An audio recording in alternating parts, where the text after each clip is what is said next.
Fala pessoal, eu sou o Daniel aqui da Taberna Geek e essa é uma análise do terceiro episódio da sexta temporada de Peaky Blinders, onde eu vou comentar sobre os acontecimentos desse episódio que eu particularmente gostei muito. Eu sei que tem muita gente que prefere aquela ideia do Thomas invencível lutando contra um vilão caricato, vide Alf Solomons, Lucas Changreta, entre outros, mas esse período não tem como fazer isso. Peaky Blinders não tem como lidar com assuntos de ganguezinhas novamente, como aconteceu nas temporadas restantes. Primeiro, porque a gangue cresceu muito em valor comercial também, e o Thomas Shelby é um parlamentar inglês. E nesse período, 1933, como eu comentei no vídeo passado, é onde o nazismo e o fascismo estão em uma ascensão muito grande.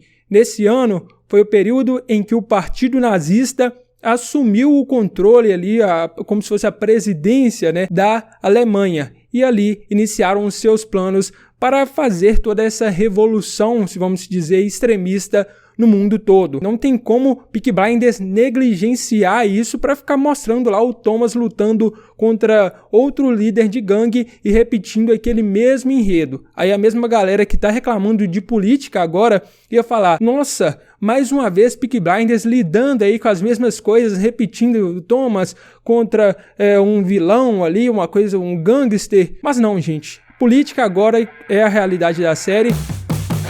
Eu achei esse episódio bem denso, com algumas trocações de diálogos bem rápidas, e algumas pessoas podem não ter pegado o sentido das palavras que foram soltas ali. Mas tem alguns significados, principalmente pelos acontecimentos chocantes que aconteceu no episódio 3, e tudo se inicia com o Tommy levando a Ruby, que estava doente, termina o episódio doente, loucamente para o hospital. E a primeira reação que a gente vê do Thomas, que é uma reação muito forte, já eu quero ver minha filha, eu quero estar junto dela, nem que eu tenha que bater nos médicos aqui.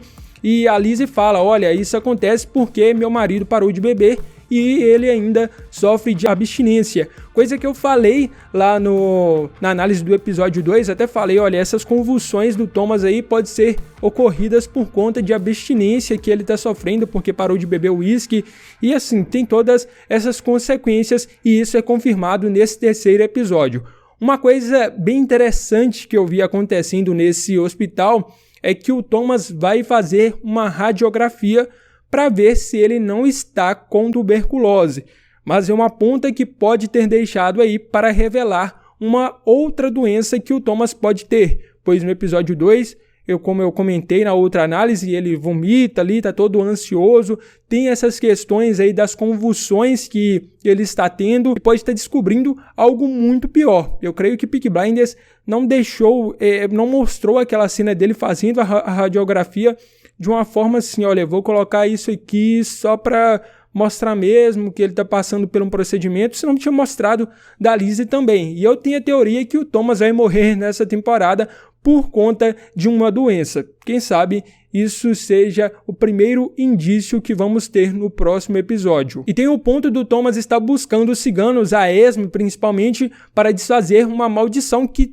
teoricamente, atingiu a Ruby e por isso ela estaria doente. E eu vi algumas pessoas comentando, o Thomas agora foi lá buscar ciganos de uma forma nada a ver, era mais fácil ele ter confiado ali na medicina. Mas assim, na hora de ver o Thomas jogando a moedinha dele pro alto em busca de ganhar alguma coisa na sorte, disputar algo, é muito legal, A moedinha de sorte dele, que é uma tradição cigana. Aí chega ali na terceira temporada, quando a Grace morre, a Grace que também tem uma ligação teoricamente com essa morte da Ruby, o Thomas vai buscar uma mulher para olhar a questão da pedra de esmeralda, e isso também é muito legal, o Thomas buscando ciganos. E algo mais recente que temos é na quinta temporada, quando ele sonha com um gato preto e tem a premonição aí de que tem alguém vai trair ele, e aí todo mundo, o gato preto, temos que descobrir, que também é uma tradição cigana. Então, apesar do Thomas nunca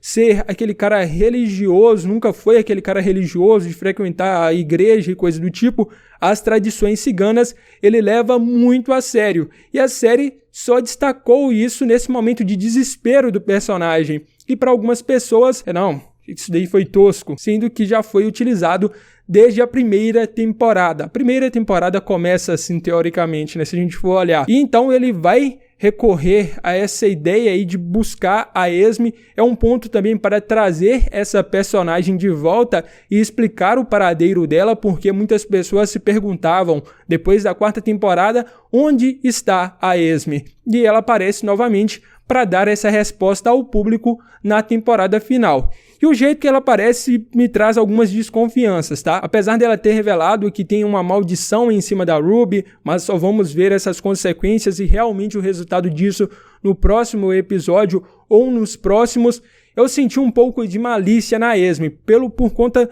da decisão final dela, onde ela fala que ela vai em busca da mulher lá da outra família de cigano para o Thomas, para encontrar ela para o Thomas, só que ela precisa de uma recompensa em dinheiro. Então toda essa jogada que a Esme pode ter feito para convencer o Thomas de realmente ter tido uma maldição pode ser para que ela conquiste uma grana, um ouro aí, porque essas pessoas viveram como ela e a Linda viveram na família Shelby, então teve toda aquela vida de luxo, de ter tudo, e do nada elas precisam sair da família, no caso da Esme, de uma forma forçada, e tem um baque, né? Porque muda a questão financeira, a qualidade de vida, toda a rotina, e para ela ter essa grana pode ser interessante. Então, no meio ali, quando o Thomas vai buscá-la, ela pode ter planejado algo para lucrar, para ter algum ponto positivo em cima disso, e até mesmo uma forma de se vingar, né, dos Peaky Blinders, porque ela sempre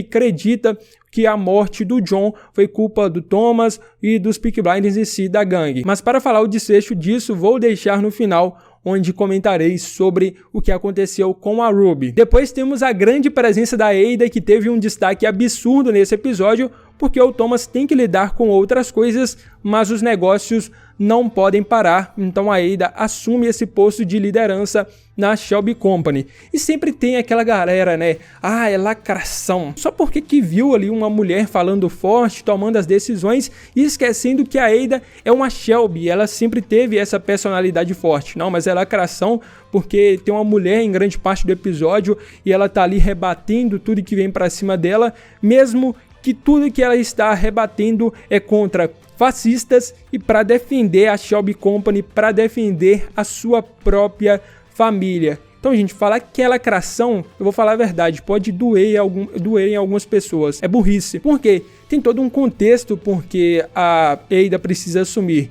O Thomas, ele vai lidar com as coisas da família dele, da filha dele, que é o mais importante. Inclusive, estou gostando muito de ter um Thomas mais real nessa temporada, porque aquele Thomas que finge não ter sentimentos e que não tem em alguns períodos, é impossível, gente. A vida real não é assim, independente do quão seco que você é, só se você for um psicopata nato. E o Thomas não é isso, apesar de ele ter todos os seus defeitos e loucuras. Então ele mostra esse lado sentimental, esse lado de defender a sua família, porque quando ele falava em família, era muito só ali a Polly, os seus irmãos, mas a família dele mesmo são seus filhos e suas esposas. E sua esposa, né? Suas esposas, vamos colocar ali que a Grace também entra nisso, mas sua esposa atual, que é a Lizzie. E ele precisa defender isso. É como eu disse lá, a frase do Don Corleone na análise do segundo episódio. Um homem que não cuida, que não defende a sua família, não é um homem de verdade, não é um homem honrado. E o Thomas está fazendo isso. E a Ada assume o seu lugar porque em uma reunião com um fascista e sua mulher ácida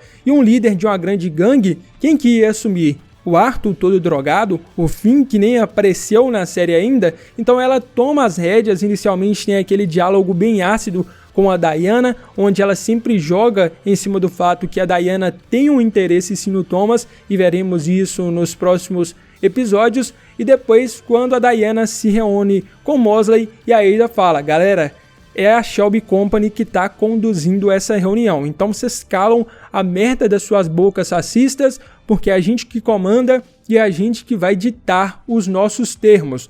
O Jack Nilsson chega lá, ele tem toda a sua jogada também, estuda a Ada, fala que tipo, olha, você é a comunista aí do iPhone, né? A comunista que usa diamantes, que usa Chanel, batons caros e quer falar de distribuição de renda, sendo praticamente uma bilionária, uma milionária daquela época. Mas ela também tem a cartada dela, do tipo, olha assim, quando o Jack Nelson fala lá, olha, o Thomas não mandou a mulher dele olhar sua filha, isso e aquilo, e aí ainda fala, olha, eu te estudei também, meu amigo, e você, quando seus irmãos lá deram o mesmo problema com eles, você estava lá, né? Então coloque ele no canto também e tem essa condução bem firme e é uma reunião realmente para ela mostrar o jogo dela e para conduzir para uma próxima reunião na casa do Thomas. Essa será a reunião principal. Então veremos o Mosley, a Diana junto do Jack Nelson e também da Gina e o Tommy extremamente puto por conta dos acontecimentos finais. Com certeza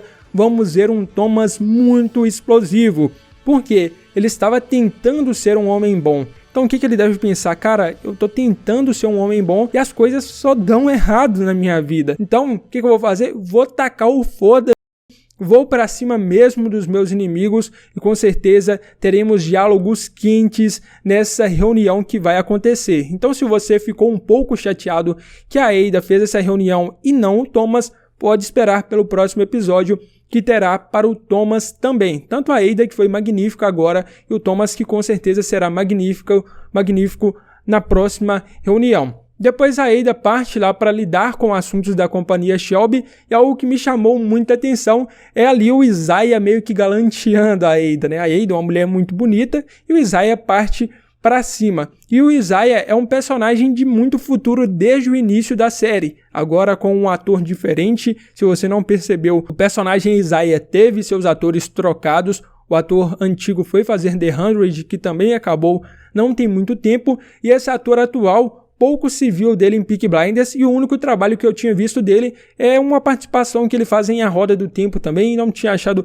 muito interessante sua atuação, mas vendo ele em Peaky Blinders gostei muito. Ele tem realmente um ar de Isaiah ali, uma pegada meio gangster também, as suas jogadas, as suas falas, e fora que ele cantando a Ada ali, achei muito engraçado. E nisso partimos para o Arthur que está sofrendo não críticas ao personagem, mas o escritor da série, que transformou o Arthur aí em um cara meio tristonho, meio molenga, e não é mais aquele Arthur todo explosivo, pronto para bater em todo mundo. Porém, isso tem uma explicação plausível. Desde a primeira temporada, não sei se vocês se lembram, o Arthur já sofre meio que de depressão ali. Tem um momento em que ele fica muito triste na primeira temporada, que basicamente ele não está sabendo o que está acontecendo na família, e o Tommy tem que consolá-lo. Só vê o resumão aí da primeira temporada que tem no canal. E ele também tenta tirar sua própria vida, então desde o início ele já teve que lidar aí com o seu transtorno de guerra. O Thomas até fala, Arthur, não estamos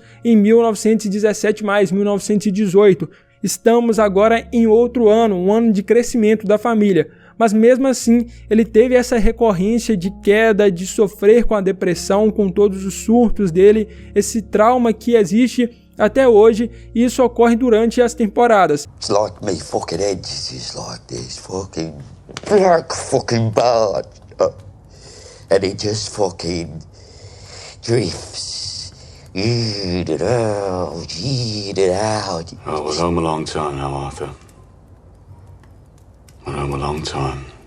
Algo que piora ele, mas também deixa ele na ativa, é o uso de drogas, de substâncias ilícitas. Como na segunda temporada, ele faz o uso ali de cocaína, fica agitadão, então temos aquele Arthur mais explosivo, mais alegre, pronto para fazer tudo, mas tudo efeito das drogas. Depois ele tem a Linda ali que segura suas pontas, inclusive ela vai voltar nessa temporada de coração aberto, pronto para abraçar o Arthur Shelby doidão. E é algo que está afetando muito o Arthur, porque recentemente foi dito que ele está fazendo uso de ópio, e no episódio passado a Ada falou que encontrou ele com uma seringa no braço, que pode ser o uso de heroína. Então está afundado nas drogas, e como o Isaiah disse, ele estava preso no cofre 10 dias limpo, então tem toda aquela questão também de ter a dependência de estar como o Thomas, está sofrendo com a abstinência de não estar usando mais essas substâncias. E quando ele vai lá atacar o Hayden Stagg, eu não lembro qual que é o nome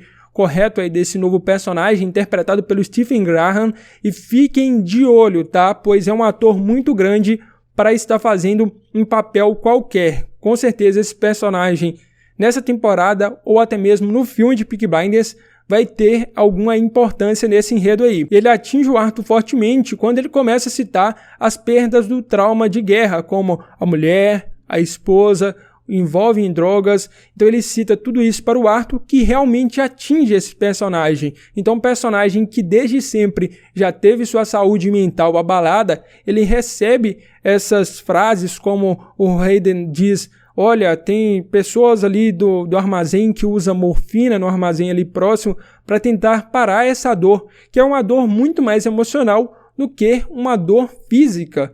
E por isso o personagem Arthur não é aquele cara mais explosivo, porque ele está sofrendo. Tem a questão da Linda também, que a Linda abandonou ele, que é o fundo do poço, né? Onde inicialmente foda-se a Linda. Mas é igual na vida real, a gente termina lá com a mulher, todo mundo, não, foda-se, vou curtir.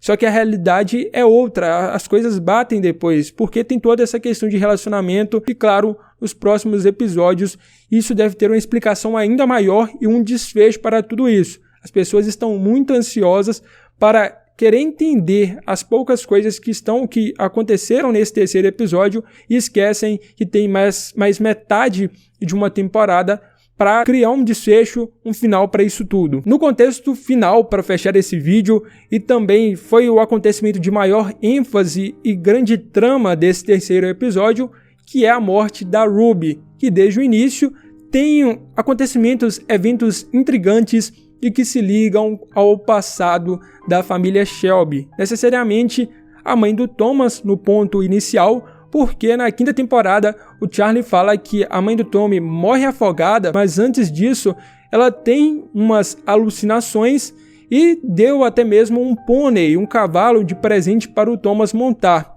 Por isso que o Thomas fala, quando a Ruby começa a ter aquelas alucinações, como a mãe dele também teve, de falar algumas palavras que teoricamente são sem sentidos, mas que podem ser previsões ou que tenham um certo significado para os ciganos. Como eu disse, o Thomas não é um homem tão religioso, mas ele crê nas crenças ciganas.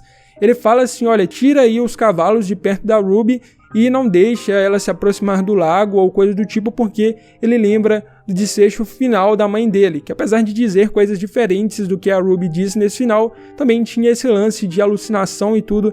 Então o Thomas também já percebeu isso, que o Charlie até fala que talvez o suicídio pode ser como se fosse uma doença passada de geração em geração para a família Shelby. Então a questão da doença e da morte da Ruby já começa nesse sentido. Lá no final do segundo episódio, onde o Thomas vai fazer a ligação para tentar solucionar e encontrar alguém para resolver essa tal maldição da Ruby, quando ele vai entrar para sua sala, tem um close muito em específico no quadro da Grace. Inicialmente eu pensei, olha, para lembrar que, tipo assim, por mais que ele tenha ali outra esposa, parte de outra filha, sua família ali reunida, ele ainda lembra da Grace. Mas não, a resposta da morte da Ruby da doença dela já estava ali desde o segundo episódio, e o significado é a Grace. Para relembrar vocês, quando a Grace morre, o Thomas pega a Esmeralda que estava no colar dela e leva para uma cigana dessa tal família, fugiu o nome, eu vou colocar aí na tela, que é a outra família de ciganos selvagens, e leva essa Esmeralda para uma mulher. E ele faz a pergunta, olha, será que essa Esmeralda está amaldiçoada? Eu estou querendo doar ela. E a mulher pega, inicialmente ela fala, olha, você quer que eu fale que ela está amaldiçoada para você tirar esse peso de ser o culpado pela morte da Grace, né? E sim lidar com essa questão de tradição cigana. E depois ela fala, olha, minhas mãos estão queimando porque ela realmente tem uma maldição, e fica com essa Esmeralda. E o Thomas até sai falando que, olha, a religião é uma resposta inúteis para coisas inúteis, algo nesse sentido, e sai para lá mostrando que talvez não tenha acreditado nessa questão aí dessa maldição, mas no fundo ele acreditou. E essa mulher leva essa joia, essa Esmeralda, embora. E aí nesse episódio tem a explicação da Esme, que essa mulher que pegou essa Esmeralda passou para sua filha, que também deu para uma filha criança que acabou morrendo, e por isso a família Barg, ou algo nesse sentido, jogou uma maldição contra o Thomas, contra os principais donos dessa Esmeralda, e por isso a Ruby morreu. E é um ponto estranho, porque inicialmente, como eu disse, o Thomas ele solta um comentário do tipo que não acredita nisso, mas por fim ele acredita e tem todo esse desespero, essa questão na crença aí. Então, o quadro da segunda temporada, da morte da Grace, é uma ligação com a morte da Ruby. E essa mesma Esmeralda que causou a morte da Grace, teoricamente causou a morte da Ruby também. Então esses dois paralelos, desde a questão lá também da mãe do Thomas, que teve alucinações, estão conectadas com a morte da filha dele. E isso vai desmoronar o Thomas completamente. Porque se antes a questão da Esmeralda era apenas algo ridículo, que ele não acreditava, a morte da sua filha foi uma confirmação. Então ele vai se culpar novamente pela morte da Grace e já tem a culpa pela morte da Polly, que agora vai sentir esse peso pela morte da sua filha. Então não tem como esse personagem se segurar mais. Vamos ver um Thomas desmoronando. Não sei se ele vai reagir de uma forma extremamente violenta, como ele reagiu com a morte da Grace, ou se ele realmente vai jogar ali a toalha e vai tentar finalizar tudo de uma vez mesmo, desistir da vida e vamos que vamos. She's gone to me. She's gone. Então esse foi o comentário sobre o terceiro episódio. Se você gostou, deixe seu like para impulsionar esse conteúdo. Se não é inscrito, se inscreva e ative o sininho de notificações para não perder nada por aqui. E também embaixo estou deixando minhas redes sociais, meu Instagram, dá uma seguida lá. Se você quiser, pode se tornar membro desse canal e apoiar esse conteúdo. E embaixo tem um link da nossa loja, tá? Lá tem estampas de Peaky Blinders para você aí, quem sabe você quer adquirir alguma camisa lá. É só dar uma olhada aí. É isso, muito obrigado por sua visualização, tamo junto e fui!